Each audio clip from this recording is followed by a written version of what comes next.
రాష్ట్రంలో రైతు రుణమాఫీకి సంబంధించి ఇప్పుడే మనకి అసెంబ్లీలో కీలక ప్రకటన చేశారు. బడ్జెట్ ప్రసంగంలో ముఖ్యంగా చూసుకున్నట్లయితే బడ్జెట్ ప్రవేశపెట్టిన తర్వాత రైతులకు రాష్ట్ర ప్రభుత్వం ఏదైతే కాంగ్రెస్ 2,00,000 రూపాయల రుణమాఫీకి సంబంధించి ప్రకటన చేసిందో, అంటే హామీ ఇచ్చిందో, ఆ హామీకి కట్టుబడి ఉన్నామని చెప్పేసి ప్రకటన అయితే చేసింది. సో తొందరలోనే రుణమాఫీకి సంబంధించి రైతులందరూ కూడా శుభవార్త అయితే వింటారని చెప్పేసి అసెంబ్లీ సాక్షిగా రేవంత్ సర్కార్ అయితే తెలియజేయడం అయితే జరిగిందనమాట. అయితే బడ్జెట్ని ఆర్థిక మంత్రి బట్టి విక్రమార్క గారు అయితే ప్రవేశపెట్టారు. ఆయన ప్రవేశపెట్టిన తర్వాత రుణమాఫీకి సంబంధించి ప్రకటన అయితే చేశారన్నమాట.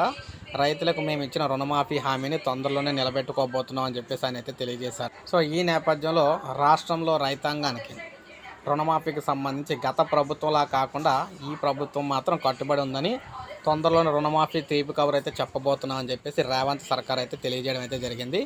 సో మనకి అప్డేట్ రాగానే వీడియో రూపంలో అందించాను. ఒక లైక్ చేయండి, సబ్స్క్రైబ్ చేసుకోకపోతే మన ఛానల్ సబ్స్క్రైబ్ చేసుకొని ఫాలో అవుతానండి.